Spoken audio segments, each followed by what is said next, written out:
أعوذ بالله من الشيطان الرجيم بسم الله الرحمن الرحيم الرحمن علم القرآن. அஸ்ஸலாமு அலைக்கும் வரஹ்மத்துல்லாஹி பரகாத்துஹு. அன்பிற்குரிய அல்லாஹ்வின் நல்லடியார்களே, தாய்மார்களே, சகோதர சகோதரிகளே, அறிந்து கொள்ள வேண்டிய அடிப்படை சட்டங்கள் என்ற தலைப்பின் கீழ் தொடர்ச்சியாக இதுவரை இஸ்லாமிய மார்க்கத்தை நாம் அறிந்து கொள்ளக்கூடிய நேரத்தில் நாம் என்னென்ன விஷயங்களை எல்லாம் பார்க்க வேண்டும், அதேபோல் இஸ்லாமிய மார்க்கத்தை நம்முடைய வாழ்க்கையில் நடைமுறைப்படுத்தக்கூடிய வேளைகளில் நாம் எதையெல்லாம் அடிப்படையாக கவனிக்க வேண்டும் என்பன போன்ற அந்த தகவல்களை எல்லாம் தொடர்ச்சியாக 4 நாட்களாக பார்த்தோம். இன்றைய தினம் இஸ்லாமிய மார்க்கத்தில் சொல்லப்பட்டிருக்கிற உள்ள சில விஷயங்களை பற்றி நாம் தொடர்ச்சியாக பார்க்க இருக்கிறோம். அதிலும் குறிப்பாக இந்த புனிதம் நிறைந்த இந்த ரமலான் மாதத்தில் பொதுவாக முஸ்லிம்கள் நாம் அனைவருமே பள்ளிவாசல்களோடு அதிக தொடர்பை ஏற்படுத்தக்கூடிய நபர்களாக நாம் இருப்போம். மற்ற மாசங்களில் நம்ம பள்ளிவாசலில் எவ்வளவு நேரத்தை செலவிடுகிறோம், இந்த ரமலான் மாதத்தில் நாம் எவ்வளவு பள்ளிவாசலில் செலவிடுகிறோம் என்று நாம் ஒப்பிட்டு பார்க்கிற பொழுது நாம் இயற்கையாகவே என்ன செய்து விடுகிறோம், ஒவ்வொரு வருடமும் ரமலான் மாதம் வருகிற பொழுது பள்ளிவாசலில் கொஞ்சம் அதிகம் நேரத்தை செலவிடக்கூடிய நபர்களாக இருக்கிறோம். வெறுமனே கடமையான தொழுகையை மட்டும் தொழுது விடாமல் உபரியான தொழுகை தொழுவதற்குரிய வாய்ப்பு பள்ளிவாசலில் கிடைத்தாலும் அதை பயன்படுத்துகிறோம். பள்ளிவாசலில் இருந்து மார்க்கத்தை அறிந்து கொள்வதற்கு வாய்ப்பு கிடைத்தாலும் அதை நம்ம பயன்படுத்திக்கிடுறோம். இப்படி ஏராளமாக நாம் இந்த பள்ளிவாசலோடு தொடர்புல இருக்கக்கூடிய ஒரு மாதமாக இந்த ரமலான் மாதமும் இருக்கிறதுனால இஸ்லாத்தில் அந்த பள்ளிவாசலில் பேண வேண்டிய சில அடிப்படையான ஒழுங்குகளையும் சட்டதிட்டங்களையும் அல்லாஹ்வும் அல்லாஹ்வுடைய தூதரும் நமக்கு சொல்லி இருக்கிறார்கள். நாம் இன்றைக்கு அதை புரிந்துதான் நடக்கின்றோமா? இதை நாம் சற்று சிந்தித்து பார்க்க கடமைப்பட்டிருக்கிறோம். பொதுவாக பள்ளிவாசல்கள் என்று சொன்னால் நீங்க அந்த ரமலான் மாதம் நெருங்கி விட்டது என்று சொன்னால் பல இடங்கள்ல என்ன செய்யலாம், நிறைய புதிய பள்ளிகள் உருவாகுவதை பார்க்கலாம். நிறைய மர்கஸ்கள் ஓபன் ஆகிறதுல எப்ப பெரும்பாலும் இருக்கும், ரமலான் மாதம் நெருங்கினால்தான் இருக்கும். அதே மாதிரி சில பள்ளிவாசல்கள் அது போதிய வசதி இல்லாமல் இருக்குதுன்னு வைங்க, அந்த பள்ளிவாசலை விரிவாக்கம் செய்யக்கூடிய பணியை தொடர்ச்சியாக செய்வார்கள். அப்படி விரிவாக்கம் செய்துவிட்டு அந்த பள்ளியில் அதற்கடுத்து மக்கள் தொழுகக்கூடிய ஒரு வாய்ப்பை ஏற்படுத்துவதாக இருந்தால் அதையும் இந்த ரமலான் மாசத்துல தான் தேர்வு செய்வார்கள். ரமலானுக்கு முந்தின ஜும்மாவை நீங்க எடுத்து பார்த்தீங்கன்னா, அதற்கு முன்னாடி உள்ள ஜும்மாக்களை எடுத்து பார்த்தீங்கன்னு சொன்னா தமிழகத்துல பரவலாக பல இடங்களில் புதிதாக மர்கஸ்கள் உருவாக்கப்படுவதும் ஏற்கனவே இருக்கக்கூடிய மர்கஸ்களை இன்னும் புனர் நிர்மாணம் செய்து அதுல சில வசதிகள் இல்லாம இருந்துச்சுன்னா இன்னும் அதிகமான வசதிகளை ஏற்பாடு செஞ்சு இப்படி பள்ளிவாசல்ல உள்ள நிர்வாகத்தினர் செய்வாங்க. ஏன் அப்படி செய்யறாங்க? நாம எல்லாருமே பள்ளிவாசல்ல ரமலான் மாதத்துல நிறைய வருவோம், வரக்கூடிய எல்லா நபர்களுக்கும் ஒரு வசதி வாய்ப்பை ஏற்படுத்தி கொடுக்கணும் என்பதற்காக நிர்வாகத்தில் உள்ளவங்க அவங்க சார்பாக என்னென்ன செய்ய முடியுமோ அதையும் அவர்கள் செய்து விடுகிறார்கள். அப்ப இவ்வளவு இருக்கக்கூடிய அந்த நேரத்தில் அல்லாஹ் தஆலா நம்மளிடத்துல என்ன எதிர்பார்க்கிறான்? ஒரு பள்ளிவாசல் என்று சொன்னால் அந்த பள்ளிவாசலுக்கு அல்லாஹ் சொல்லக்கூடிய இலக்கணங்கள் என்ன, அந்த பள்ளிவாசலுக்கு அதுல போகக்கூடிய மக்கள் என்னென்ன விஷயங்களுக்கு முக்கியத்துவம் கொடுக்கணும் என்று நீங்கள் எடுத்து பார்த்தால் அல்லாஹ் தன்னுடைய திருமறையில் சூரத்து தௌபா 9வது அத்தியாயத்தினுடைய 107, 108 அந்த 2 வசனங்கள்ல அல்லாஹ் தஆலா பள்ளிவாசலை பற்றி பேசுகிறார். பள்ளிவாசல் என்பது வெறுமனே எப்படி இருக்கக்கூடாது, மக்கள் தொழுகக்கூடிய தொழுமிடமாக மட்டும் இருக்கக்கூடாது. இன்னைக்கு நம்ம நிறைய அப்படித்தான் ஆக்கி வச்சிருக்கிறோம். சுன்னத்துல் ஜமாத்தில் இருக்கிற ஒரு பள்ளிவாசல்களாக இருக்கட்டும் அல்லது தௌஹீதை எடுத்துரைக்கக்கூடிய மர்கஸ்களாக இருக்கட்டும், பள்ளிவாசல்னா அதை பத்தி நம்ம மனசுல என்னதான் நினைச்சுக்கிட்டு இருக்கிறோம், பள்ளிவாசல் அது தொழுகைக்காக உள்ள ஒரு இடம், தொழுகையை நம்ம பேணி நடக்கக்கூடிய ஒரு இடம், அங்க போய் நம்ம தொழுதுட்டு வந்துருவோம், அல்லாஹ்விடத்துல நன்மை சம்பாதிச்சுட்டு வந்துருவோம் என்று பள்ளிவாசலை வெறுமன தொழுகைக்குரிய ஒரு இடமாக மட்டும் பார்க்கிறோம். ஆனால் அல்லாஹ் தன்னுடைய அந்த வசனத்திலே சொல்லுகிறான், வல்லதி நத்தஹது மஸ்ஜிதன் லிராரன் வ குஃப்ரன் வ தஃப்ரீகன் பைனல் முஃமினீன் வ இர்சாதன் லிமன் ஹாரபல்லாஹு வ ரசூலஹு மின் கபில் வ ல யஹ்லிஃபுன்ன இன் அரதன இல்லல் ஹுஸ்னா வல்லாஹு யஷ்ஹது இன்னஹும் லகாதிபூன் அப்படின்னு அல்லாஹ் தஆலா சொல்லி காட்டுகிறான். இதில் அல்லாஹ் தஆலா எதை பத்தி சொல்லி காட்டுறான்? ரசூலுல்லாஹி ஸல்லல்லாஹு அலைஹி வஸல்லம் மக்காவிலிருந்து மதீனாவிற்கு வந்த பிறகு ரசூலுல்லாஹி ஸல்லல்லாஹு அலைஹி வஸல்லம் முதல் வேலையாக மதீனாவில் என்ன செஞ்சாங்க? ஒரு பள்ளிவாசலை நிர்மாணிக்கக்கூடிய ஒரு வேலையை தான் ரசூலுல்லாஹி ஸல்லல்லாஹு அலைஹி வஸல்லம் செஞ்சாங்க. ஏன்னா மக்காவில் இருக்கும் பொழுது உலகத்தில் முதலாக இறைவனை வணங்க வேண்டும் என்பதற்காக உருவாக்கப்பட்ட காபத்துல்லா இருந்துச்சு. ஆனா அந்த காபாவுக்குள்ள பல சிலைகளை வைத்து அன்றைக்கு அந்த சமுதாயம் வணங்கி வழிபட்டு இருந்தது. அப்ப அப்படிப்பட்ட சந்தர்ப்பத்தில் அல்லாஹ்வுடைய தூதர் மக்காவிலிருந்து மதீனாவுக்கு ஹிஜ்ரத் பண்ணி போறாங்க. ஹிஜ்ரத் பண்ணி போன உடனே மதீனாவில் முதல் வேலையை ரசூலுல்லாஹி என்ன செய்யறாங்க? நாம ஒரு நாடு துறந்து வந்திருக்கிறோம், நாம எங்க நம்மளுடைய வீட்டை அமைச்சுக்கிடலாம், நம்மளுடைய வீட்டை எந்த மாதிரி அமைச்சுக்கிடலாம், நம்முடைய பொருளாதாரத்திற்காக நாம் உருவாக்கி கொள்ளலாம். ரசூலுல்லாஹி அதை கவனிக்கல. தன்னுடைய வீட்டை உருவாக்குவதற்கு முன்பாக, தன்னுடைய அடுத்த கட்ட தொழில் வாழ்வாதாரத்தை உருவாக்குவதற்கு முன்பாக மஸ்ஜிது நபவியை அல்லாஹ்வுடைய தூதர் உருவாக்குகிறார்கள். மக்காவிலிருந்து வரும் பொழுதே சொந்தமாக கொண்டு வந்த காசை வச்சு அவங்க ரசூலுல்லாஹி என்ன செய்யறாங்க? அந்த இடத்தை வாங்கி, அந்த இடம் சஹல் சுஹைல் என்கிற அநாதை சிறுவர்களுக்குள்ளதா இருந்துச்சு. அந்த இடத்தை ரசூலுல்லாஹி அவங்க காசு கொடுத்து வாங்கி ஒரு பள்ளி வாசலை அல்லாஹ்வுடைய தூதர் உருவாக்கி வைத்திருந்தார்கள். இப்படி மதீனாவில் ஏற்கனவே அல்லாஹ்வின் தூதரால் உருவாக்கப்பட்ட மஸ்ஜிது நபவி இருந்தது. அதே மதீனாவில் இன்னொரு இடத்துல நீங்க பாத்தீங்கன்னு சொன்னா முனாஃபிக்குகள் என்ன செஞ்சிருக்கிறாங்க? அவர்களும் ஒரு பள்ளி வாசலை கட்டி இருக்கிறார்கள். நாங்களும் அல்லாஹ்வை வணங்குவோம், நாங்களும் அல்லாஹ்வை ஏற்று இருக்கிறோம், நாங்களும் வணக்க வழிபாடுகள் செய்வோம் என்று சொல்லி வணக்க வழிபாடு செய்வதற்காக ஒரு பள்ளி வாசலை கட்டி இருக்கிறார்கள். அல்லாஹ் அதை பத்தி தான் சொல்லி காட்டுறான். பள்ளி வாசல்ல எது, எந்த பள்ளி வாசல் நாம நின்று தொழுவதற்கு தகுதியானது, அந்த பள்ளிவாசல் என்னென்ன சட்டதிட்டங்கள் கடைபிடிக்கப்படணும். ஒரு பள்ளிவாசல் என்று சொன்னால் வெறுமனே 5 நேரம் பாங்கு சொல்லி தொழுகை நடத்தினால் மட்டும் அது பள்ளிவாசல் வந்துராது. அந்த பள்ளிவாசலில் நாம் தொழுக வேண்டும் என்று சொன்னால் அதற்குன்னு பல அம்சம் இருக்கிறது என்பதை அல்லாஹ் தஆலா எப்படி சொல்லி காட்டுகிறான்? அந்த முனாஃபிக்குகள் கெட்டுறாங்கல்ல, அவங்க கெட்டி இருக்கக்கூடிய பள்ளிவாசல் லிராரன், மக்களுக்கு தீங்கிழைப்பதற்காக அந்த பள்ளிவாசலை கட்டி இருக்கிறாங்க. அதே மாதிரி குஃப்ரன், இறைவனை மறுக்கக்கூடிய, இறைவனுக்கு இணைகற்பிக்கக்கூடிய காரியங்களை செய்வதற்காக பள்ளிவாசலை கட்டி இருக்கிறாங்க. வ தஃப்ரீகன் பைனல் முஃமினீன், நம்பிக்கையாளர்களுக்கு மத்தியில் பிரிவை ஏற்படுத்துவதற்காக அவங்க பள்ளிவாசலை கட்டி இருக்கிறாங்க.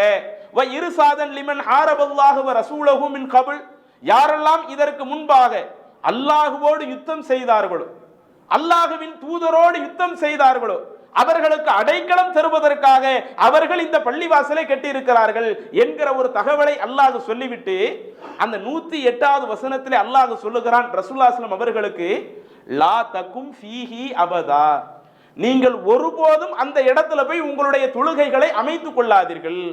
ரசூலுல்லாஹி ஸல்லல்லாஹு அலைஹி வஸல்லம் அவங்களுக்கு என்ன கட்டளை போடுறான்? அங்க ஐவேளை தொழுகை நடக்கத்தான் செய்யுது, பாங்கு சொல்லப்படத்தான் செய்யுது.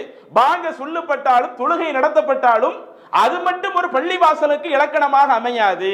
லா தகும் ஃபீஹி அபதா, ஒருபோதும் நீங்கள் அங்கே தொழாதீங்கன்னு சொல்லிட்டு அதற்கு அடுத்துதான் பள்ளிவாசலில் கடைபிடிக்க வேண்டிய முக்கியமான செய்தியை அல்லாஹ் சொல்லுகிறான். ல மஸ்ஜிதுன் உஸ்ஸிஸ அல தக்வா மின் அவ்வலி யௌமின், எந்த இடம் அது ஆரம்பத்தில் இருந்தே இறையச்சத்தின் அடிப்படையில் நிர்மாணிக்கப்படுகிறதோ அந்த இடம்தான் அஹகு அன் தகூம ஃபீஹி, நீங்கள் நின்று தொழுவதற்கு தகுதியான இடம். பள்ளிவாசல்ல நீங்க என்ன அளவுகளை பாத்திர வேண்டாம். அங்க அல்லாஹ் அக்பர்னு பாங்கு சொல்றாங்களே, அங்க இகாமத் சொல்றாங்களே, அங்க ஜமாத் தொழுகை நடத்துறாங்களே, இதை நீங்க அளவுகளா பார்க்காதீங்க. பள்ளிவாசல் என்று சொன்னால் வெறுமனே ஐவேளை தொழுகை நடத்தப்படக்கூடிய இடம் மட்டுமல்ல. ஒரு இடத்தை நீங்கள் பள்ளிவாசல் என்று முடிவெடுப்பதாக இருந்தால் அங்கே நீங்கள் நின்று தொழுவதற்கு தகுதி என்ற ஒன்று இருக்கிறது என்று சொன்னால் அந்த இடம் எப்படிப்பட்ட இடமாக இருக்கணும்? ஆரம்பத்திலிருந்தே இறையச்சத்தின் அடிப்படையில் நிர்மாணிக்கப்பட்ட ஒரு இடமாக இருக்கணும். அந்த இடம்தான் நீங்கள் நின்று தொழுவதற்கு தகுதியானது என்று அல்லாஹ் சொல்லிவிட்டு ஃபீஹி ரிஜாலுன் யுஹிப்பூன ஐயத்தஹரு, அந்த இடத்துல அந்த மஸ்ஜிது நபவியில அதுல அல்லாஹ்வை விரும்பக்கூடியவர்கள் இருக்கிறாங்க, தூய்மையை விரும்பக்கூடிய ஆண்கள் எல்லாம் அங்க இருக்கிறாங்க. வல்லாஹு யுஹிப்புல் முத்தத்தஹிரீன், அல்லாஹ் தஆலா அந்த தூய்மையை விரும்பக்கூடியவர்கள் நேசிக்கிறான் என்று அல்லாஹ் தன்னுடைய திருமறையில சொல்றான். அப்ப இந்த வசனம் நமக்கு சொல்லக்கூடிய கருத்து என்ன? வெறுமனே ஐவேளை தொழுகை நடக்கிற இடம் மட்டும் பள்ளிவாசல் அல்ல. ஒன்றை நாம் பள்ளிவாசல் என்று முடிவு செய்வதாக இருந்தால் அது இறையச்சத்தின் அடிப்படையில் நிர்மாணிக்கப்பட்டதாக இருக்கணும் அப்படிங்கிற ஒரு தகவலை அல்லாஹ் தஆலா தன்னுடைய தூதருக்கு குர்ஆன்ல ஒரு பாடமாக நடத்துகிறான். அப்ப இறையச்சத்தின் அடிப்படையில் நிர்மாணிக்கப்பட்ட பள்ளி அப்படின்னா என்ன? ஒரு இடத்துல என்ன நடக்குதுன்னா அங்கே இறையச்சம் இருக்கிறது. உதாரணத்திற்கு எடுத்துக்கிடுங்களேன், திருச்சியில நத்தஹர்சான் சொல்லக்கூடிய ஒரு தர்கா ஒன்று இருக்கிறது. அந்த தர்காக்கள்ல என்ன பண்றாங்க? தர்காவையும் பள்ளிவாசலையும் முன்னாத்தான் வச்சிருக்கிறாங்க. ஏதோ நாங்க அங்க உருஸ் கொண்டாடுகிறோம் என்ற பேரில் வெளியே மேலதாளம் அடித்து நம்முடைய இஸ்லாமிய சமூகத்தை சார்ந்த ஆண்கள் அங்க வெளியே நின்று ஆட்டம் போட்டு, அங்க இசை என்பது நம்முடைய மார்க்கத்தில் அனுமதியா? சினிமா படத்துல உள்ள படிக்கக்கூடிய அந்த இசைங்கிறது அனுமதியா? அங்கே இளைஞர்கள் ஆடுவது என்பது இஸ்லாத்தில் அனுமதியா? அதுவும் எப்படிப்பட்ட ஒரு மாசம்? இறைவனுடைய அருள் வளம் இறங்கக்கூடிய ஒரு மாசம். அல்லாஹ்வுடைய தூதர் சொல்றாங்களே, இதா தகல அலைஹி ரமலானு, ரமலான் மாதம் வந்து விட்டாலேயே ஃபுத்திஹத் அபுவாபுர் ரஹ்மா, அந்த ரஹ்மத்தினுடைய வாசல்கள் எல்லாம் திறக்கப்படுகிறது. வ குல்லிகத் அபுவாபு ஜஹன்னம், நரகத்தினுடைய வாசல்கள் எல்லாம் மூடப்பட்டு இறைவனுடைய அருள்கள் எல்லாம் திறக்கப்படக்கூடிய ஒரு மாதம். வ சுல்சிலத்தி ஷயாத்தீன், இந்த மாதத்தில் தான் ஷைத்தான்கள் எல்லாம் விலங்கிடப்படுகிறார்கள். எந்த மாசத்துல ஷைத்தான்கள் விலங்கிடப்படுகிறார்கள் என்று அல்லாஹ்வுடைய தூதர் சொன்னார்களோ, எதுல இறையச்சத்தை அதிகம் பேணி நடக்க வேண்டும் என்று அல்லாஹ்வுடைய தூதர் சொன்னார்களோ, அதற்கு நேர் மாற்றமாக இந்த ரமலான் மாசத்துல தர்காவில் நாங்கள் உருஸ் கொண்டாடுகிறோம் என்ற பெயரில் இசை கச்சேரிகளை நடத்துவதும், அங்கே நபர்கள் இருந்து ஆடுவதும் அனைத்தும் பள்ளிவாசலுடைய வளாகங்கள் நடந்துகிட்டு இருக்குது. இன்னும் நம்மளுடைய தமிழகத்தில் எடுத்து பாருங்களேன், நீங்கள் சமூக வலைதளங்கள்ல தேடி பார்த்தால் ஏதோ ஒரு கல்யாண நிகழ்ச்சி என்று நினைக்கிறேன். அந்த கல்யாண நிகழ்ச்சியில் என்ன செய்யறாங்க? அந்த நாதசுரம் போன்ற அந்த கொட்டடிக்கிற ஒரு நிகழ்வு இருக்குது இல்ல, பள்ளிவாசலுக்கு உள்ள இருந்து அப்படி செய்கிறார்கள். வெறுமன் 5 வேளை தொழுகை நடத்திட்டா மாத்திரம் அது பள்ளிவாசல் ஆயிடுமா? இறையச்சம் என்றால் அந்த இறையச்சத்துக்கு அளவுகோல் என்ன? நாம் ஒரு இடத்தை பள்ளிவாசல் என்று முடிவு செய்வதாக இருந்தால் உஸ்ஸிஸ அல தக்வா மின் அவ்வளி யௌமின், அது உருவாக்கப்பட்ட ஆரம்ப காலத்திலிருந்தே அது இறையச்சத்தின் அடிப்படையில் இருக்கணும். அந்த பள்ளிவாசல் என்பது மார்க்க சட்டங்களை போதிக்கிற ஒரு இடமாகத்தான் இருக்கணுமே ஒழிய மார்க்க சட்டங்களை குளிதோண்டி புதைக்கக்கூடிய ஒரு இடமாக இருக்கக்கூடாது என்று மார்க்கம் சொல்லி இருக்க, எத்தனை பள்ளிவாசலுக்கு உள்ள இருந்து கொண்டு இன்றைக்கு இசை கச்சேரிகளை நடத்தி கொண்டிருக்கிறார்கள். அதே போல புதுக்கோட்டை மாவட்டம் என்று நினைக்கிறேன், நம்முடைய சமூகத்தில் உள்ள ஒருவர் திருமணம் முடிக்கிறார். திருமணம் என்பது நம்முடைய மார்க்கம் அனுமதிச்ச ஒண்ணு. அந்த திருமணத்துக்காக குதிரை ஊர்வலத்துல வந்து அந்த குதிரையை டான்ஸ் ஆடுற மாதிரி வச்சு பள்ளிவாசலுடைய வாசல்ல இருந்து அந்த ஒரு காரியத்தை பண்ணுகிறார்கள். ஆனா அங்கு உள்ள ஜமாத்தார்கள் சுதாகரித்து கொண்டு, இப்படியே நாம் இந்த சமுதாயத்தை விட்டோம்னு சொன்னா இவங்க இந்த இஸ்லாத்திய நாசமாக்கிடுவாங்க, கல்யாணத்தின் பேரில் அவ்வளவு அநியாயத்தை பண்ணிக்கிட்டு இருக்கிறாங்க என்று சொல்லி, யார் இப்படி பள்ளிவாசலை நாசப்படுத்தக்கூடிய ஒரு வேலை செஞ்சாங்களோ உங்க கல்யாணத்தை நடத்தி வைக்கவே மாட்டோம்னு சொல்லிட்டாங்க. திரும்ப ஒரு கட்டத்தில் அவங்க குடும்பத்தார்கள் எல்லாம் இனிமே நாங்க அந்த மாதிரி பண்ண மாட்டோம், இந்த மாதிரி இசை கச்சேரிகளை எல்லாம் இனிமே நாங்க பள்ளிவாசலை வச்சு நடத்துறதுக்கு அனுமதிக்க மாட்டோம், எப்படியாவது நீங்க அந்த திருமணத்தை நடத்தி வச்சிருங்க என்று அந்த குடும்பத்தார்கள் கேட்டுக்கொண்டதற்கு இணங்க அந்த ஜமாத்தார்கள் அப்படி ஒரு கல்யாணத்தை நடத்தி வச்சிருக்கிறாங்க. இதுல ஒரு சில ஜமாத்தார்கள் இப்படி கரெக்டா இருக்கிறாங்க. பல இடங்களில் என்ன நடக்கிறது? பள்ளிவாசலுக்குள்ளேயே எவ்வளவோ அநியாயங்கள் நடந்து கொண்டு இருக்கிறது. மார்க்கம் தடுத்த அட்டுழியங்களும் இன்றைக்கு விழாக்கள் என்கிற பெயரில் பள்ளிவாசல்ல நடத்திக்கிட்டு இருக்கிறாங்களே. அதே போல தர்காவையும் பள்ளிவாசலையும் ஒட்டி ஒட்டி வைத்துக் கொண்டு அந்த தர்காக்களில் ஒரு விழாக்கள் நடக்கிறது என்று சொன்னால், தர்காக்கள்ல ஒரு கந்தூரி நடக்கிறதுன்னு சொன்னா அந்த கந்தூரி என்கிற பெயரில் மார்க்கத்தில் இல்லாத அத்துணை அநியாயங்களும் அங்கே நடக்கிறது. அது எப்படி இறைவனுடைய பார்வையில பள்ளிவாசலா இருக்க முடியும்? அப்ப அல்லாஹ் நமக்கு சொல்லக்கூடிய மிக முக்கியமான ஒரு தகவல், நீங்கள் ஒன்றை பள்ளிவாசல் என்று முடிவு செய்வதாக இருந்தால் பாங்கு சொல்றதை மட்டும் அளவுகோலா பார்க்காதீங்க, தொழுகை நடத்தப்படுறதை மட்டும் அளவுகோலா பார்க்காதீங்க, அங்கே நடத்தப்படக்கூடிய அத்துணை நிகழ்வுகளும் அது இறையச்சத்தின் அடிப்படையில் இருக்கிறதா? அப்படி இறையச்சத்தின் அடிப்படையில் இருந்தால்தான் நீங்கள் அது நின்று தொழுவதற்கு அனுமதிக்கப்பட்ட ஒரு இடமாக இருக்கிறது என்பதை அல்லாஹ் தன்னுடைய திருமறையில் சொல்லுகிறானே. அப்ப அந்த இறையச்சத்தை நாம் எப்படி தெரிந்து கொள்வது? ரசூலுல்லாஹி ஸல்லல்லாஹு அலைஹி காலத்துல எதையெல்லாம் அல்லாஹ்வுடைய தூதர் மஸ்ஜித் நபவியில் அனுமதித்தார்களோ அது இறையச்சத்தினுடைய வெளிப்பாடு. பள்ளிவாசல்ல எதையெல்லாம் செய்யக்கூடாது என்று அல்லாஹ்வுடைய தூதர் தடுத்தார்களோ அது இறையச்சத்தினுடைய வெளிப்பாடு. பள்ளிவாசல பல நல்ல காரியங்களை நடத்தி காட்டினாங்களே, அவ்வளவையும் நாம் செய்து கொள்ளலாம். பள்ளிவாசல பல செயல்களை செய்யக்கூடாதுன்னு தடுத்தாங்களே, அவ்வளவு விட்டு விலகி வருவதுதான் இறையச்சத்தினுடைய மிக முக்கிய ஒரு அடிப்படையாக இருக்கிறது. அப்ப இதை உங்களுடைய மனதிலே பதிய வைத்துக் கொண்டு இன்றைக்கு நாம பள்ளிவாசல்கள்ல என்னென்ன விஷயங்களை கவனிக்கணும் அப்படின்னு பார்த்தால், முதலாவது இன்னைக்கு சில ஆட்களை பார்த்தீங்கன்னு சொன்னா பள்ளிவாசல்களை பெரிய அளவுக்கு கட்டியிருப்பாங்க, ஆடம்பரமா கட்டியிருப்பாங்க, 1000 பேர் 2000 பேர் நின்று தொழுகிற அளவுக்கு பள்ளிவாசலை கட்டியிருப்பாங்க. ஆனா அங்க உள்ள தொழுகக்கூடிய ஆட்களை பாருங்க, 20 ஆள் கூட தேராது. ஜும்மா வந்துச்சுன்னா 200 பேர் நிற்பாங்க. மற்றபடி ஜும்மா இல்லாத இதர தொழுகை எடுத்து பாருங்களேன், 20 பேர் கூட தேராது. ஆனா அந்த ஊர்ல இருக்கிற மக்களுடைய எண்ணிக்கை எடுத்து பாருங்க, அந்த ஊர்ல ஆண்கள் எத்தனை பேர் இருக்கிறார்கள், அந்த ஊர்ல இளைஞர்கள் எத்தனை பேர் இருக்கிறார்கள், நிறைய பேர் இருப்பாங்க. ஆனா யாரும் தொழுகையை ஒழுங்காக கடைபிடிக்காமல் வெறுமனே வெள்ளிக்கிழமை மட்டும் வந்து தொழுகக்கூடிய ஆளாக, இன்னும் சில ஆட்கள் அந்த தொழுகையும் இல்லாத ஆட்களாக இன்றைக்கு இப்படி எத்தனை இடங்கள் இருக்கிறது. அல்லாஹ்வுடைய தூதர் அதை எதிர்பார்க்கல. ரசூலுல்லாஹி ஸல்லல்லாஹு அலைஹி வஸல்லம் அவர்கள் உருவாக்கிய அந்த பள்ளிவாசல் என்பது எப்படி இருந்தது? மஸ்ஜிது நபவியை எடுத்து பார்த்தீங்கன்னா அங்கே நீங்கள் எல்லா நேரங்களிலேயும் ஆண்களை பார்க்கலாம். அதே போல ஒவ்வொரு தொழுகைகளிலேயும் பெண்களை பார்க்கலாம், ஒவ்வொரு தொழுகைகளிலேயும் சிறுவர்களை பார்க்கலாம். எந்த அளவுக்குனா இன்னைக்கு நம்ம பள்ளிவாசல்கள்ல சில நேரங்களில் சின்ன பிள்ளைங்க தொழுக வரும் பொழுது, சின்ன பசங்கன்னா அவங்கள்ட்ட சில சேட்டைகள் இருக்கத்தான் செய்யும். சேட்டை இல்லாத சின்ன பசங்க யாராவது உண்டா? பள்ளிவாசலுக்கு தொலை வந்தாலும் என்ன செய்வாங்க, நாம பெற்றோர்கள் நாம நம்ம பிள்ளைங்களை நமக்கு பக்கத்துல தான் நிறுத்தி இருப்போம். நம்ம பக்கத்துல நிறுத்தினாலும் நம்மளோட கடைசி வரை நின்று தொழுக மாட்டாங்க. அவங்களுக்கு கொஞ்சம் விவரம் தெரிகிற வரை ஷஃப்ல இடையில கொஞ்சம் கிராஸா போகத்தான் செய்வாங்க. திடீர்னு பள்ளிவாசலை விட்டு வெளியே போகத்தான் செய்வாங்க. அதே மாதிரி ஒரு 4-5 சிறுவர்கள் சேர்ந்துட்டாங்கன்னு வைங்க, பள்ளிவாசல்ல சில சுட்டித்தனங்கள் விளையாட்டுத்தனங்கள் இருக்கத்தான் செய்யும். இதை பார்த்த உடனே நம்மள சில ஆட்கள் என்ன பண்ணிடுவாங்க, நீங்க பள்ளிவாசலுக்கு எதுக்கு வர்றீங்க, தொலை வர்றீங்களா, எதுக்கு வர்றீங்க? தொலை வராத எத்தனை இளைஞர்கள் இருப்பாங்க, அவங்களை நீ தொலைவான்னு அப்படி நம்ம பேச மாட்டேங்கிறோம். தொழுகாத ஆட்களை கண்டிக்க மாட்டேங்கிறோம். யாரு வந்து சரி தொலை வரக்கூடிய நேரத்தில் சின்ன சின்ன விளையாட்டுத்தனங்களோடு இருக்கிறாங்களோ நீ அப்படியெல்லாம் இருக்கக்கூடாது.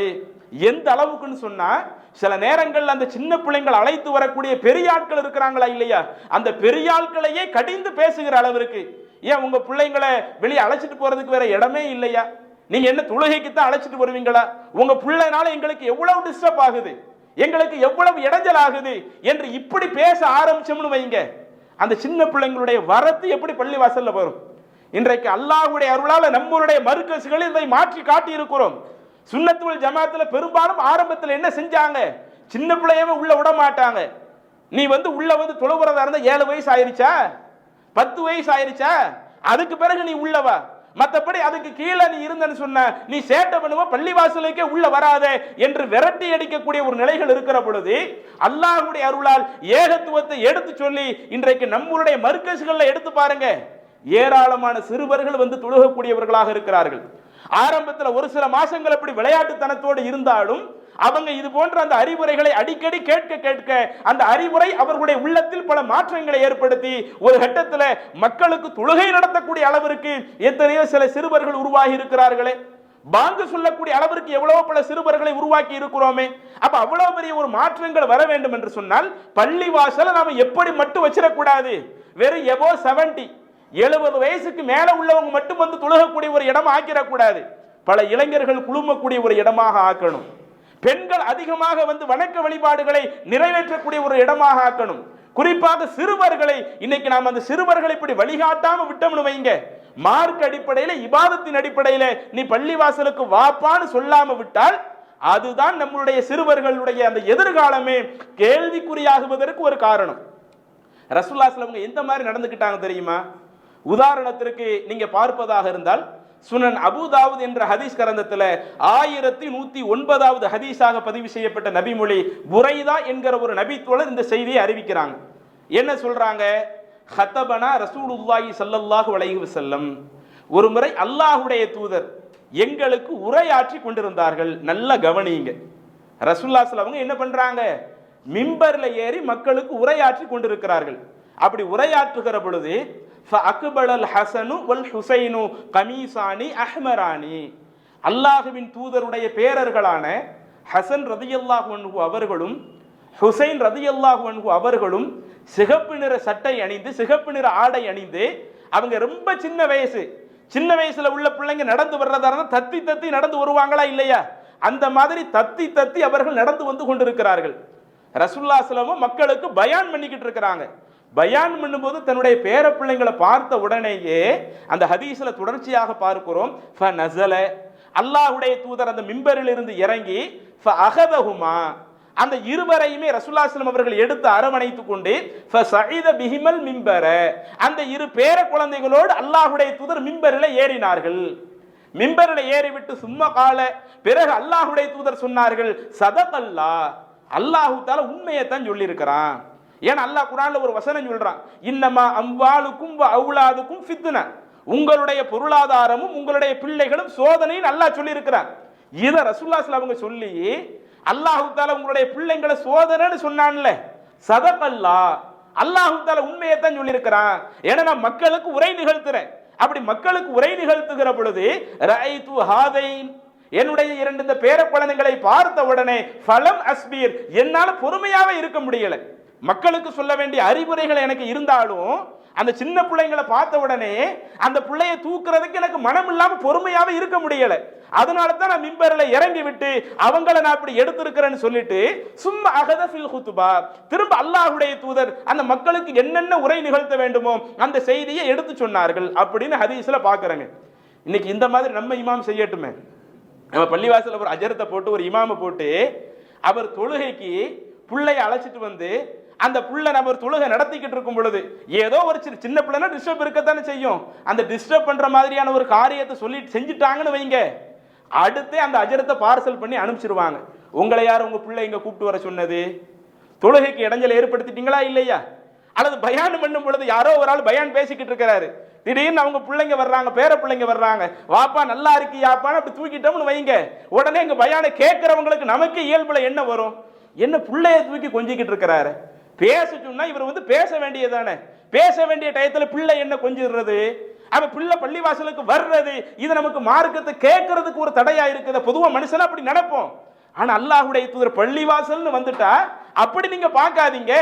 எப்படி வெளியிடத்துல இருக்கிறப்ப திடீர்னு நாம ஒரு முக்கியமான அலுவல்ல இருந்தாலும் வேலை இருந்தாலும் நம்ம பேரப்பிள்ளை வந்தா தூக்க மாட்டோமா? இன்னும் அல்லாஹ்வுடைய தூதர் பயான் பேசுவது மட்டுமல்ல, சில நேரங்களில் தொழுகை நடத்துகிற பொழுது உமாமா என்கிற அந்த பேத்திய அல்லாஹ்வுடைய தூதர் தோள்ல தூக்கி வச்சு மக்களுக்கு தொழுகை நடத்துவாங்க. அதுல ருக்குவுக்கு போகும்போது என்ன செஞ்சிருவாங்களா, தன்னுடைய பேத்தியை கீழே இறக்கி வச்சுட்டு ருக்குவுக்கு போவாங்க, சுஜூதுக்கு போவாங்க. திரும்ப அடுத்து நிலைக்கு வருகிற பொழுது அல்லாஹ்வுடைய தூதர் தன்னுடைய பேத்தியை தோளில் தூக்கி வைத்துக் கொள்வார்கள். அப்ப இதுவெல்லாம் எதை காட்டுது? வெறுமனே இது போன்ற அந்த செய்திகளை எல்லாம் நம்முடைய மக்கள் ஆரம்ப காலத்தில் அறியாததினால் சின்ன பிள்ளை பள்ளிவாசலுக்கு வராத, தொழுகைக்கு வராத, அதையும் மீறி யாராவது ஒரு ஆள் தொழுகைக்கு அழைச்சிட்டு வந்துட்டாங்கன்னு வைங்க, சம்பந்தப்பட்ட ஆண்களை கடுமையாக சாடி பேசுறது. சில நேரங்களில் இரவு தொழுகை இன்னைக்கு சில இடங்கள்ல பார்க்க முடியும். இரவு தொழுகைக்கு ஒரு பெண் என்ன செய்வாங்க, கை குழந்தைய கொண்டு வர்றாங்கன்னு வைங்க, திடீர்னு கை குழந்தை அழுக ஆரம்பிச்சிருச்சுன்னா உடனே அடுத்தவங்களுக்கு கோபம் வர ஆரம்பிக்குது. ஏன் பிள்ளை இங்க அழுதுகிட்டு இருக்குது, நான் தொழுகிறதுக்கு அது இடைஞ்சலா இருக்குது, ஏன் உங்க பிள்ளைய நீங்க வீட்டிலே வைக்க முடியாதா? பிள்ளைய வளர்ந்த பிறகு நீங்க பள்ளிவாசலுக்கு அழைச்சிட்டு வர முடியாதா என்று இது போன்ற அந்த பிள்ளைங்க வர்றதையே அதை ஒரு இடைஞ்சலாக பார்க்கக்கூடிய ஒரு நிலை இருக்குது. ஆனால் நீங்கள் மார்க்கத்தில் எந்த ஒரு இடத்துல பார்த்தாலும், அது தொழுகையாக இருக்கட்டும், பயான் செய்கிற ஒரு நிகழ்வாக இருக்கட்டும், பள்ளிவாசல்ல உள்ள எந்த ஒரு நிகழ்வை பார்த்தாலும் அதிலே பிள்ளைகள் வருவதை ஒரு காலத்தில் மார்க்கம் தடுக்காது. எந்த அளவுக்குனா நாம் அதிகமாக கேள்விப்பட்ட நபிமொழி, சில நேரங்களில் ரசூலுல்லாஹி ஸல்லல்லாஹு அலைஹி வஸல்லம் அவர்கள் சொல்லுகிறார்கள், நான் எல்லாம் ரொம்ப அதிக நேரம் தொழுக வைக்க நினைப்பேன், அப்படி தொழுக வைக்க நினைப்புல நான் தக்பீரை கட்டி விடுவேன், பின்னாடி ஒரு குழந்தையினுடைய அழுகுரலை கேட்பேன், அந்த குழந்தையினுடைய அழுகுரலை கேட்டவுடன் நான் அதிக நேரம் தொழுக வைக்க நினைச்சாலும் நான் என்னுடைய தொழுகையை சுருக்கிக் கொள்வேன். ஏன்னா அந்த பிள்ளையை அழைத்து வந்த தாயாருடைய உள்ளம் அது பதைக்க கூடாது. எதுக்கு என் பிள்ளை அழுதுன்னு தெரியலையே, எப்ப ரசூலுல்லாஹி ஸல்லல்லாஹு அலைஹி வஸல்லம் முடிப்பாங்கன்னு தெரியலையே என்று அவங்க சொல்லிடக்கூடாதுங்கிறதுக்காக சம்பந்தப்பட்ட அந்த பெண்கள் கோரிக்கை வைக்கிறதுக்கு முன்னாடியே, அல்லாஹ்வின் தூதரே நீங்க இனிமே இந்த மாதிரி வருகிற பொழுது அந்த அழுகை சத்தம் கேட்டா கொஞ்சம் தொழுகை சீக்கிரம் சுருக்கிக்கிடுங்க என்று பெண்கள் கோரிக்கை வைக்கிறதுக்கு முன்னாடியே அந்த குழந்தைகளுக்காக மார்க்கத்தை அல்லாஹ்வுடைய தூதர் இந்த அளவிற்கு ஒரு சலுகையாக நமக்கு காட்டி இருக்கும் பொழுது இதை நம்மளுடைய சமுதாயம் ஒழுங்கா கடைபிடித்ததுன்னு வைங்க, அடுத்தடுத்த அந்த தலைமுறைகளை நாம் ஒரு சிறந்த ஒரு தலைமுறையாக, வணக்க வழிபாட்டிலேயும் மார்க்க சட்டங்களை உறுதியாக பேணக்கூடிய ஒரு தலைமுறையாக நம்ம கொண்டு வரலாம். என்றைக்கு நாம் இதை கையில் எடுக்காம இருக்கிறோமோ, பள்ளிவாசல்ல ஆண்கள் மட்டும்தான் வரணும் அல்லது பெண்கள் வரலாம், பெரியவங்க வாங்க, இளைஞர்கள் வாங்க, சின்ன பிள்ளைங்கன்னா நீங்க பள்ளிவாசலுக்கு வந்து சேட்டை பண்ண ஆரம்பிச்சிருவீங்க என்கிற ஒரு நிலைப்பாட்டை என்றைக்கு நாம் எடுக்க ஆரம்பிப்போமோ அவங்களுக்கு பள்ளிவாசலுடைய தொடர்பு இருக்காது, மார்க்க பயான்களுடைய தொடர்பு இருக்காது. அப்ப மார்க்க பயான்களுடைய தொடர்பு இல்லாமல் நம்மளுடைய எதிர்கால சந்ததி வளர்கிறது என்று சொன்னால் அவர்களை பண்படுத்துவது நமக்கு பெரிய ஒரு சிரமமா போயிடும்.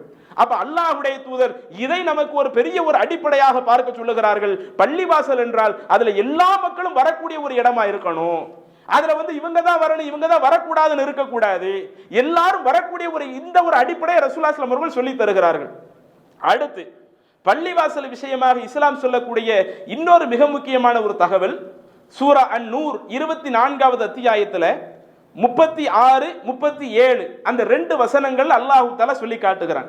ஃபீ புயூத்தின் அதினல்லாஹு அன் துர்ஃபஅ, சில ஆலயங்களை, இறைவனுக்காக உள்ள ஆலயங்களை அது உயர்த்தி கட்டப்பட வேண்டும் என்று அல்லாஹ் அனுமதி கொடுக்கிறான்.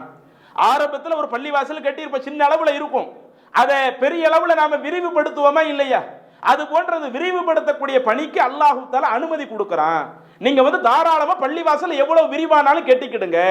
வயுதுகரு ஃபீ ஹஸ்முஹு, அப்படி விரிவுபடுத்துவது எதற்காகத்தான் இருக்கணும்? இறைவன் அதிகம் அதிகம் நினைக்கப்படுவதற்காகத்தான் இருக்கணும். தன்னுடைய காசு பணத்தை காட்டுறதுக்காக நம்ம பள்ளிவாசலை கட்டக்கூடாது. அதை கூட ரசூலுல்லாஹி ஸல்லல்லாஹு அலைஹி வஸல்லம் மிக கடுமையாக கண்டிக்கிறார்கள்.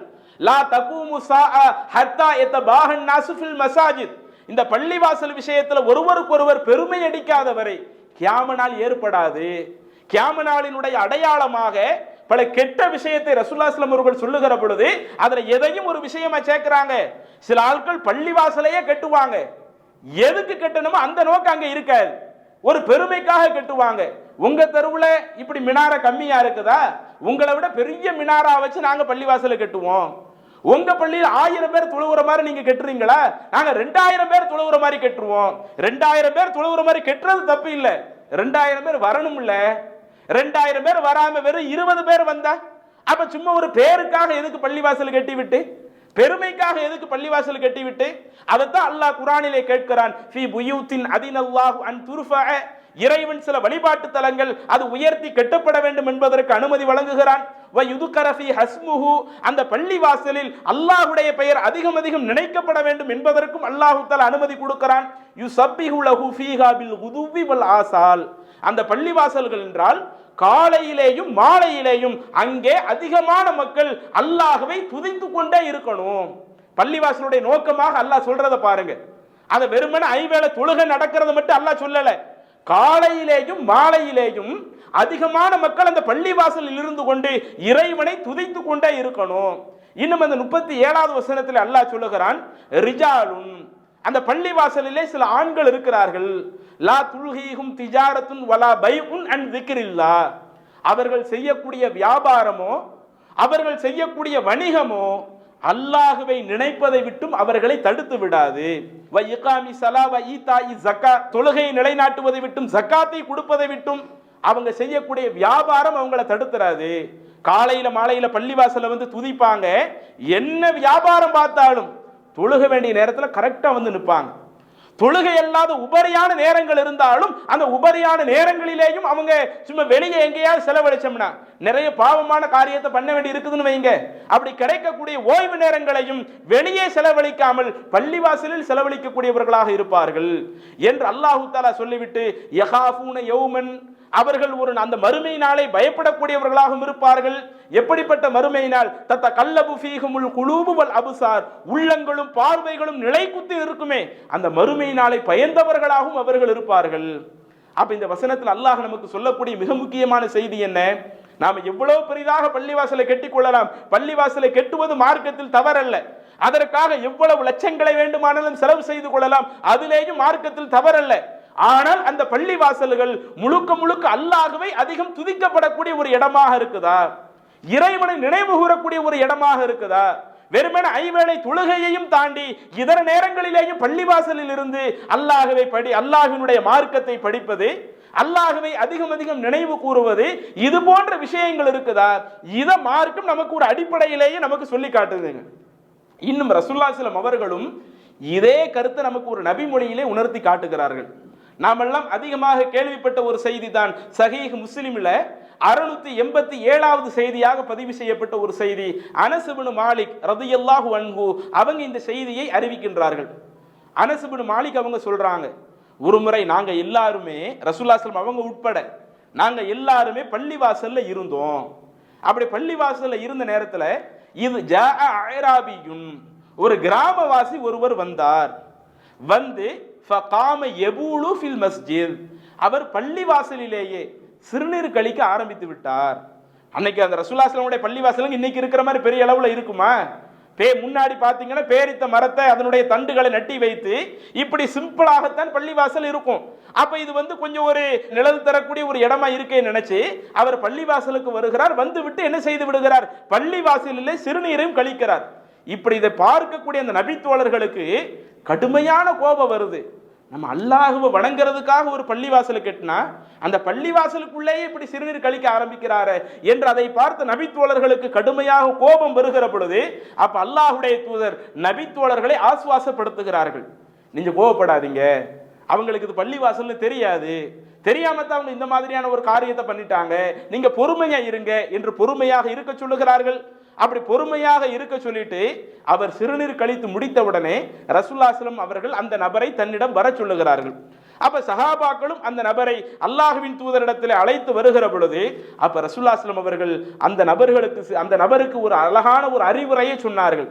பள்ளிவாசல்ல என்ன, எதுக்காக நாங்க இந்த பள்ளிவாசலை கட்டி இருக்கிறோம்? ஏன்னா அவருக்கு இந்த பள்ளிவாசல்னு தெரியாது. அந்த பள்ளிவாசலை என்ன செய்யணும், என்ன செய்யக்கூடாது, எதற்காக இந்த கட்டடம் நிர்மாணிக்கப்பட்டிருக்கிறது என்பதை அறியாமல் இருக்கிறார்.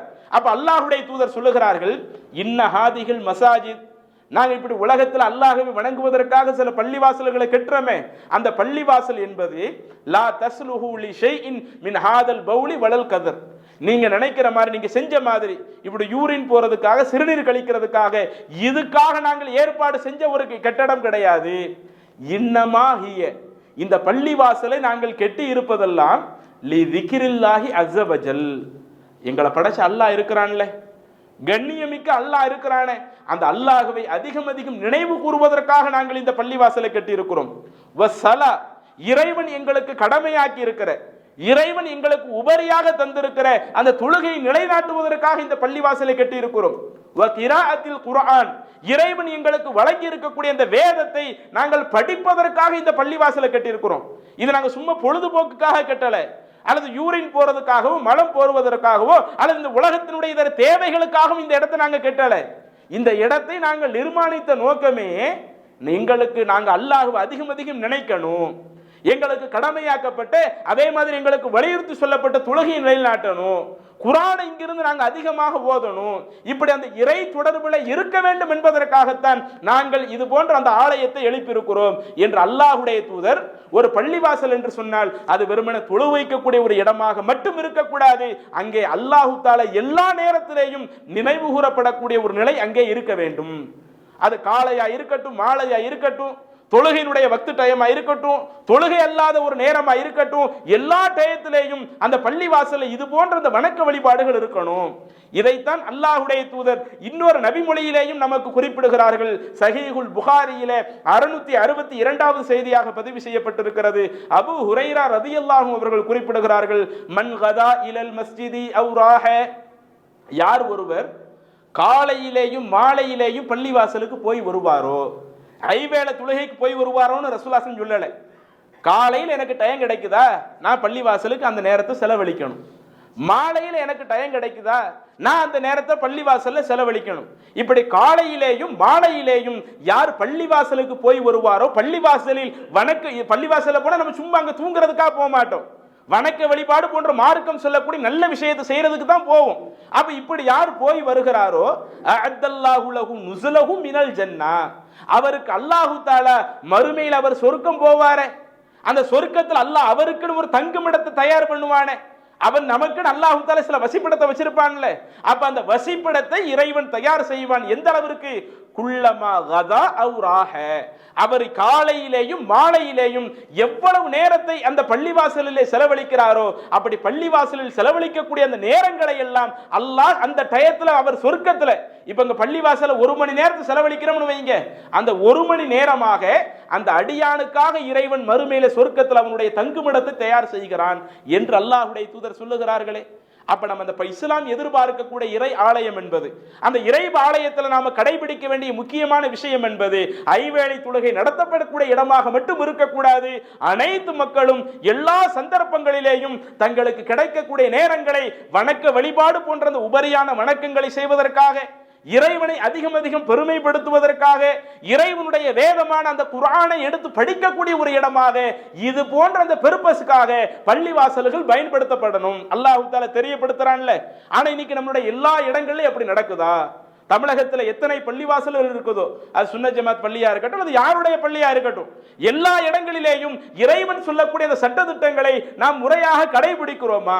அதை நாம் சற்று சிந்தித்து பார்க்க வேண்டும். அதே மாதிரி அந்த பள்ளிவாசல்ல வணக்க வழிபாடுகளையும் தாண்டி இந்த சமுதாயத்தை மார்க்க அடிப்படையில் பண்படுத்த வேண்டும் என்று சொன்னால், இந்த சமுதாயத்தை இஸ்லாமிய சட்டத்திட்டங்களில் பக்குவப்படுத்த வேண்டும் என்று சொன்னால், அவர்களுக்கு மார்க்க அறிவுரைகள் சொல்லக்கூடிய ஒரு இடமாக, மார்க்க அறிவுரையிலேயே ஒரு சமுதாயத்தை வென்றெடுக்கக்கூடிய ஒரு இடமாக பள்ளிவாசல்கள் இருக்க வேண்டும். ரசூலுல்லாஹ் காலத்துல வெறும் 10 ஆண்டு தானங்க, மதீனாவில் ரசூலுல்லாஹ் 10 வருஷம் தான் இருந்தாங்க.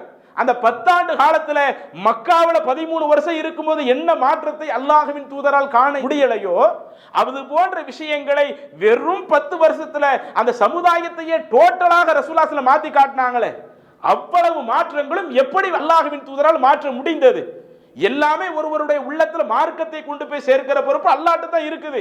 எல்லாமே இறைவனுடைய கையில் இருந்தாலும் அந்த சமுதாயத்தை அந்த மார்க்க அடிப்படையிலே வார்த்தெடுப்பதற்கு அல்லாஹ்வுடைய தூதர் பேணிய மிக முக்கியமான ஒரு விஷயம் என்ன தெரியுமா?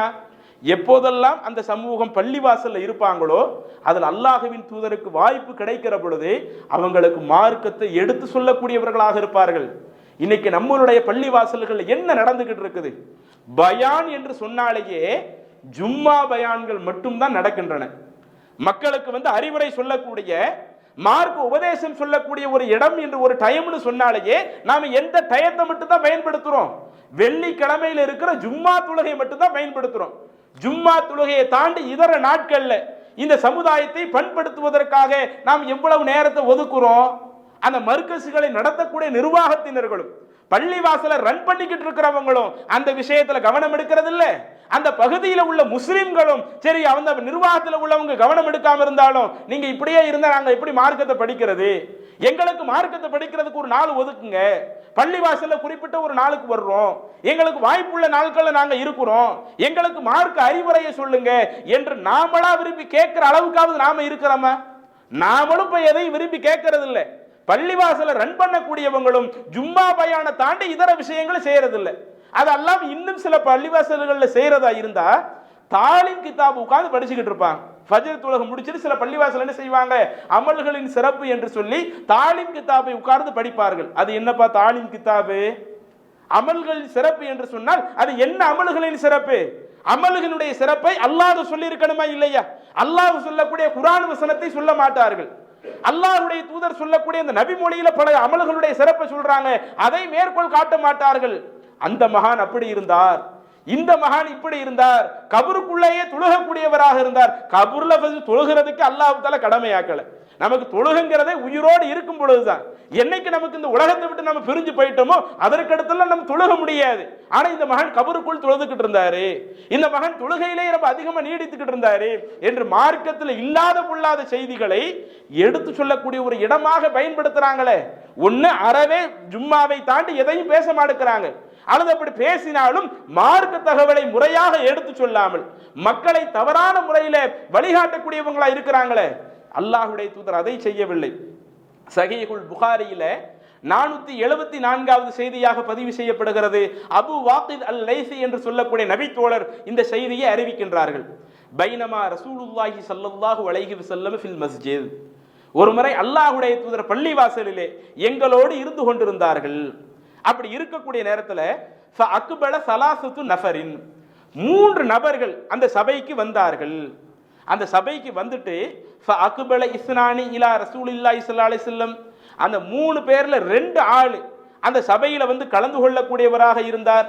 வதஹப வாஹிதுன், இன்னொரு ஆளோ அந்த சபையில உட்காராம போயிட்டாரு. அப்படி புறக்கணித்து விட்டு செல்லக்கூடியவரை அல்லாஹ்வும் புறக்கணித்து விடுவதாக அல்லாஹ்வுடைய தூதர் சொல்லுகிறார்களே. அப்ப இந்த நபிமொழியில நமக்கு தெரியக்கூடிய முக்கியமான ஒரு தகவல், பள்ளிவாசல் என்று சொன்னால் அது ஐவேளை தொழுகை மட்டும் நடைபெறக்கூடிய இடமாக, அதே போல வெள்ளிக்கிழமை மட்டும் மக்களை பண்படுத்தக்கூடிய உரையை ஆற்றக்கூடிய ஒரு இடமாக அந்த பள்ளிவாசல் இருக்கக்கூடாது. அதை தாண்டி ஆண்களுக்கு எப்போது ஃப்ரீ டைம் இருக்குதோ அவர்களை உட்கார வைத்து மார்க்கத்தை சொல்லக்கூடிய ஒரு இடமாக இருக்கணும். பெண்களுக்கு எப்போது மார்க்கத்தை சொல்வதற்கு வாய்ப்பு கிடைக்குதோ அவர்களை அந்த பள்ளியில் வைத்து மார்க்கத்தை சொல்லக்கூடிய ஒரு இடமாக இருக்கணும். அதே போல சிறுவர்கள், இளைஞர்கள், அவர்களுக்கு எப்போது இந்த மார்க்கத்தை சொல்வதற்கான நேரங்கள் இருக்கிறதோ அந்த டயத்தில் அவர்களை வைத்து மார்க்கத்தை சேர்க்கக்கூடிய ஒரு இடமாக இருக்கணும். இப்படி அனைத்து சந்தர்ப்பங்களிலேயும் தன்னுடைய இறைவனுடைய கொள்கையை மக்களுக்கு எடுத்து சொல்லக்கூடிய ஒரு இடமாகவும் பள்ளிவாசல் இருக்க வேண்டும் என்பதை இஸ்லாம் எதிர்பார்க்கிறதே. இதுவெல்லாம் அந்த இறையச்சத்தில் அடங்கும். இறையச்சத்தின் அடிப்படையில் நிர்மாணிக்கப்பட்ட பள்ளின்னு அல்லாஹ் தன்னுடைய தூதருக்கு சொல்றான்ல. ஒரு பள்ளிவாசல் என்று சொன்னால் அது தொழுகையை தாண்டி, இறைவனை நினைக்கக்கூடிய செயல்களை தாண்டி இது போன்ற மார்க்க அறிவுரைகளையும் கேட்கக்கூடிய ஒரு இடமாக இருக்க வேண்டும் என்கிற சட்டத்திட்டத்தையும் அல்லாஹ் சொல்லுகிறான். அப்ப இதுவெல்லாம் பள்ளிவாசல்கள்ல கரெக்டா இருக்குதா? அத மக்களும் இந்த விஷயத்துல கூடுதல் கவனம் எடுக்கணும். ஒவ்வொரு பள்ளியையும் ரன் பண்ணக்கூடிய அந்த நிர்வாகத்தினர்களும் இதுல கொஞ்சம் கூடுதல் கவனம் எடுக்கணும். சரி, அடுத்து பள்ளிவாசல்கள்ல செய்யக்கூடாத காரியங்கள் அப்படின்னா என்னென்ன அப்படின்னு எடுத்து பார்த்தா அதுலயும் நிறைய விஷயங்கள் நம்ம இருக்குதுங்க. இன்னைக்கு நாம அதுலயும் ரொம்ப பொடுபோக்குத்தனமாக நிறைய இருந்துகிட்டு இருக்கிறோம். அதுல செய்யக்கூடாத விஷயங்கள்னு பார்த்துட்டா பள்ளிவாசல்கள்ல தேவையற்ற சத்தங்களை உயர்த்துறது அதை நாம் கண்டிப்பாக தவிர்த்து கொள்ள வேண்டும். ஆனா இன்னைக்கு நம்மளால அப்படி இருக்க முடியுதா? குறிப்பா அந்த ரமலான் மாதத்துல எடுத்து பார்த்துக்கிடுங்களேன். இதுல கூட நம்மளுடைய பெண்கள் தொழுகைக்கு வர்றாங்க. பல இடங்கள்ல நீங்க பார்க்கலாம். பெண்கள் தொழுகைக்கு வர்றப்ப இமாம் 8 ரக்காயத்து இரவு தொழுகை நடத்துவாங்கல்ல, அதுல ஒரு 2 ரக்காயத்து முடிச்சுட்டு ஒரு சின்ன ஒரு கேப் ஒன்று வச்சிருப்பாங்க. எதுக்கு அந்த சின்ன கேப்பு? சரி, யாராவது துவா செய்ய நினைக்கிறாங்கன்னா துவா செஞ்சுக்கட்டும், யாராவது திக்ரு செய்ய நினைக்கிறாங்கன்னா திக்ரு செஞ்சுக்கிட்டட்டும். இன்னும் அந்த டயத்துல இமாமி என்ன செஞ்சுக்குவாரு, அடுத்து ஓதக்கூடிய சூறாவை ஒருக்கா ரீகால் பண்ணிக்குவாரு. அவர் அதையும் ஒருக்கா ஓதி பார்த்துக்கிட்டு அவர் தொழுகை நடத்திக்குவாரு. அப்ப இப்படி ஒரு சின்ன ஒரு கேப் கிடைச்சா அதுல அழகா துவா செய்யலாம், திக்ரு செய்யலாம். ஆனா இன்னைக்கு என்ன நடக்குது? நம்ம பெண்கள் இன்னைக்கு அந்த நேரங்கள்லையும் பேச்சு ரொம்ப கடுமையா இருக்குது. பள்ளிவாசலே தொழுகைக்கு தான் வர்றாங்க, நன்மை எதிர்பார்த்து தான் இரவு தொழுகைக்கு பள்ளிவாசலுக்கு வர்றாங்க. அப்படி இரவு தொழுகைக்கு பள்ளிவாசலுக்கு வந்துட்டு சலான் கொடுத்து முடிச்சு ஒரு கொஞ்சம் டைம் கிடைச்சிட்டா போதும், பக்கத்துல உள்ள பெண்கள்கிட்ட பெருநாளுக்கெல்லாம் ட்ரெஸ் எடுத்தாச்சா, எந்த ட்ரெஸ்ஸை எடுத்தீங்க, எவ்வளவு காசு கொடுத்து எடுத்தீங்க, எந்த மாடல்ல எடுத்தீங்க, இப்படி முழுக்க முழுக்க இது போன்ற பேச்சுக்களே சில நேரங்கள் அடுத்த பெண்களை கம்ப்ளைண்ட் பண்ற அளவுக்கு, இந்த அளவுக்கு சலசலப்பா இருந்தா நாங்க எப்படி துவா செய்ய முடியும்? இந்த அளவுக்கு இவங்க சலசலப்போடு அடுத்தவங்களோட பேசிக்கிட்டு இருந்தா தொழுகையில மட்டும் அமைதியா இருந்துட்டு மற்ற நேரத்தில் சலசலப்போடு இருந்துக்கிடலாமா? ஒரு கூச்சல் போடக்கூடிய நபர்களாக நாம் இருந்துக்கிடலாமா? இவங்க இப்படி செய்யறது எங்களுக்கு இபாதத்தை செய்ய முடியறது இல்ல. இன்னும் சில இடங்கள்ல பயான் பேசுகிற பொழுது இந்த மாதிரியான காரியம் நடந்துகிட்டு இருக்குதான். பயான் இப்படி ஒவ்வொரு இரவு தொழுகை முடிச்சு கொஞ்சம் டைம் ஒதுக்கி இருப்போம்ல, அப்படி ஒதுக்கக்கூடிய நேரத்துல நாம என்ன செய்வோம், எப்படியாவது பல தகவலை மக்களுக்கு சொல்லணுங்கிறதுக்காக கத்தி பேசிக்கிட்டு இருப்போம். நம்ம பேசக்கூடிய சத்த கீழே உள்ள ஆட்களுக்கு கேட்காத விதத்துல பெண்கள் அவங்களுக்குள்ள பேசுறாங்கன்னு சொன்னா அப்ப இப்படி கூச்சலிடக்கூடிய நம்மளுடைய அந்த உலக விஷயங்களை எல்லாம் பேசக்கூடிய ஒரு இடமாவ அந்த பள்ளிவாசல் நம்ம வைக்கணும். இது குறித்து மார்க்கம் நமக்கு சொல்லக்கூடிய தகவலை தெரியாமத்தான் இருக்கிறோம். நீங்கள் பார்க்கலாம், சஹீஹ் முஸ்லிம்ல 1002வது செய்தியாக பதிவு செய்யப்பட்ட ஒரு நபிமொழி அப்துல்லாஹ் இப்னு மஸ்ஊத் என்கிற நபித்தோழர் அறிவிக்கிறாங்க. அல்லாஹ்வுடைய தூதர் சொன்னார்கள், லி எலியனி மின்கும் உலில் அஹ்லாமி வன்னுஹா, நான் தொழுகை நடத்துகிற பொழுது அந்த தொழுகையில முதல் சஃப்ல நிக்கிறது யார் அதிகமான செய்திகளை அறிந்தவர்களாக இருக்கிறாங்களோ அவங்க எனக்கு அடுத்தபடியாக நிற்கட்டும். அந்த தொழுகையினுடைய சஃபர் ரசூலுல்லாஹ் சொல்றாங்க.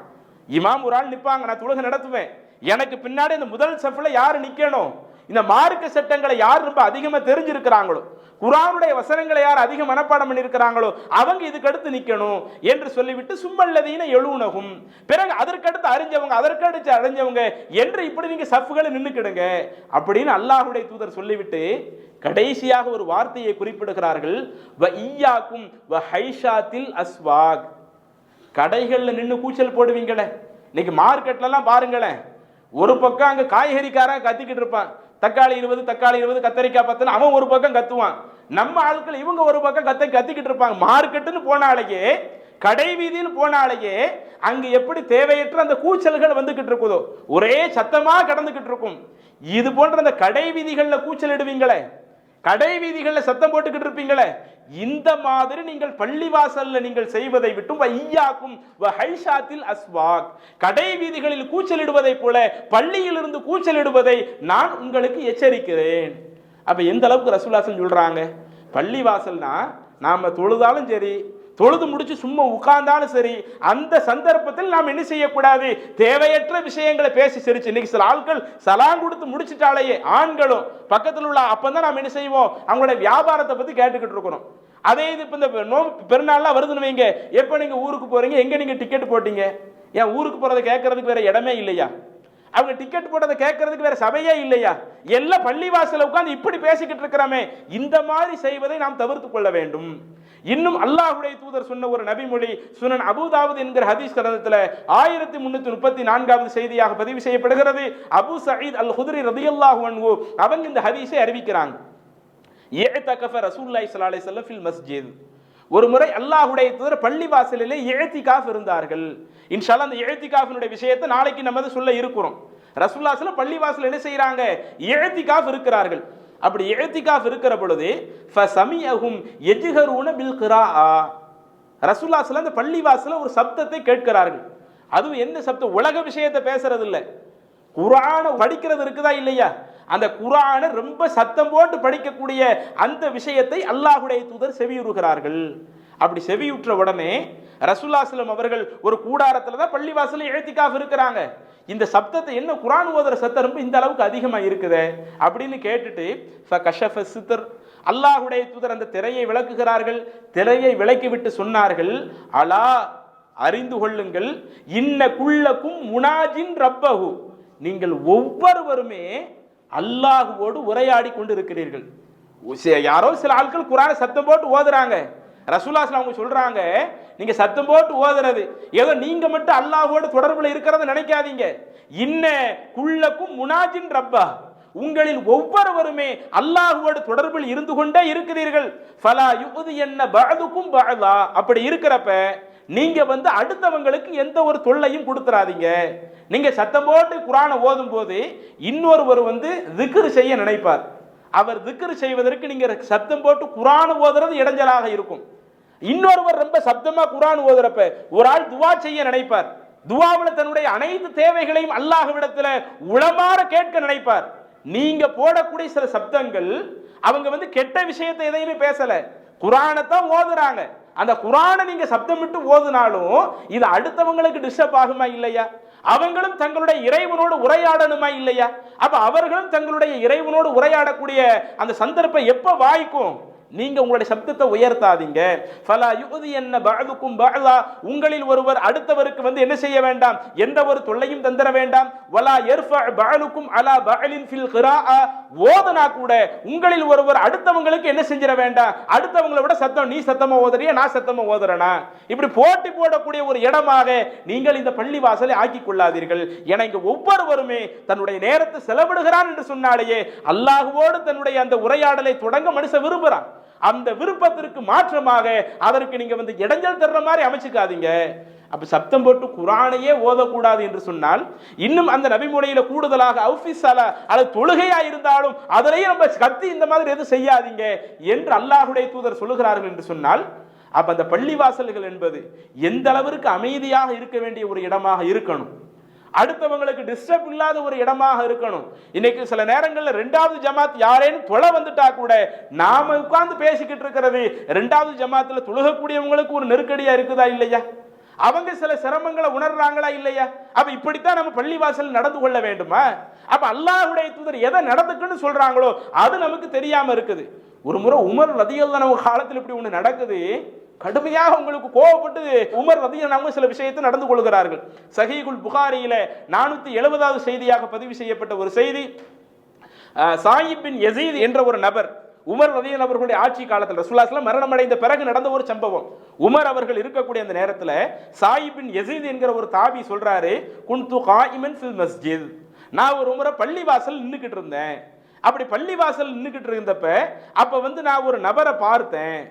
அப்படி ஒரு நபர், அப்ப உமர் ரலியல்லாஹு அவர்களும் இருந்தாங்க. அப்படி உமர் ரலியல்லாஹு அவர்கள் இருக்கக்கூடிய ஒரு நேரத்தில் 2 நபர்கள் புதுசா பள்ளிவாசலுக்கு உள்ள வந்தாங்க. புதுசா உள்ள வந்த உடனே உமர் ரலியல்லாஹு அன்ஹு அவர்கள் அவங்களுடைய சில செயல்கள் அங்க பள்ளிவாசல்ல நடந்துகிட்டு இருக்குது. இதையெல்லாம் கவனித்து விட்டு உமர் ரலியல்லாஹு அவர்கள் கேட்கிறார்கள், மன் அன்துமா, நீங்க ரெண்டு பேருமே புதுசா இருக்குது, நீங்க ரெண்டு பேரும் யாரு? அவ் மின் ஐன அன்துமா, அல்லது நீங்க எங்க இருந்து இங்க வந்திருக்கிறீங்க அப்படின்னு உமர் அவங்க கேட்கிறாங்க. அப்ப அந்த ரெண்டு நபர்களும் சொல்லுகிறார்கள், மின் அகலி தாயிஃப், நாங்க தாயிஃப் வாசிகள். ரசூலுல்லாஹி அவங்க தாயிஃப் மக்காவில் இருக்கும்போது பிரச்சாரம் பண்ண போனாங்கல்ல தாயிஃப், அந்த தாயிஃப்ல இருந்து நாங்க இங்க வந்திருக்கிறோம் அப்படின்னு உமர் அவர்களிடத்துல பதில் சொல்லுகிற பொழுது அடுத்து உமர் ரலியல்லாஹு அன்ஹு அவர்கள் குறிப்பிடுகிறார்கள், லவ் குன்துமா மின் அஹ்லில் பலத், நீங்க மட்டும் அந்த தாயிஃப் வாசியா இல்லாம இந்த மதீனா வாசியாக மட்டும் நீங்கள் இருந்திருந்தால் லஅவுஜஅதுகுமா, நான் உங்க ரெண்டு பேத்தையும் கடுமையா தண்டிச்சிருப்பேன். ஏன் தெரியுமா?